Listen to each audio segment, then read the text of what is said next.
thought the bye week, as we talked about before, came at a perfect time for us, not only from a mental standpoint, but a physical standpoint. We got an opportunity to get healthy. We got an opportunity to get some of our young kids continued reps, quality reps in live settings. And I think it allowed our psyche to get healthy.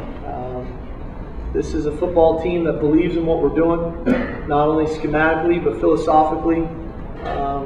And I know they're chomping at the bit to get back out to show what they're capable of doing.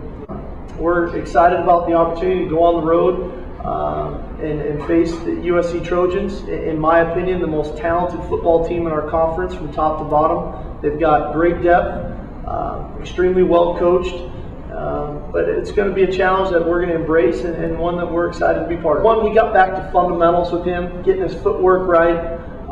Two, we got back to some things that we really believe in. I thought in that game, from a coaching standpoint, potentially I might have tried too hard to attack Nebraska instead of ultimately running the things that we do well and giving Jake the best opportunity to be successful, to get completions, to get his confidence going. So I think that the beauty of Jake Locker is his competitive nature of who he is, not only physically but mentally. He came back with a great week of work. He was hungry. Wanted to practice right away on Monday, which is traditionally a day off for our veteran quarterback on a bye week.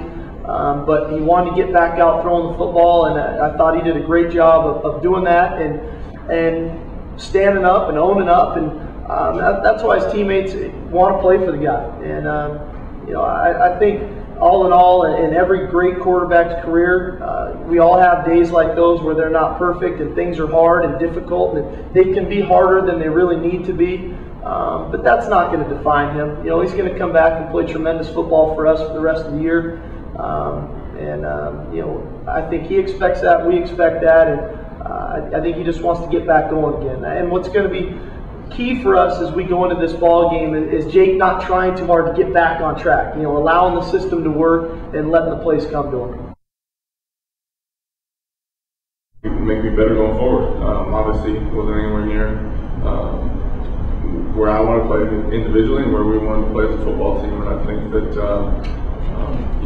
dealing with things like that, learning how to put that behind you and have a good productive week of practice, and coming out and having another one this week and preparing for a good SC football team is really important in your growth as a football player. And it's not always going to go like you want it to, and you got to learn how to bounce back and how to deal with situations like that.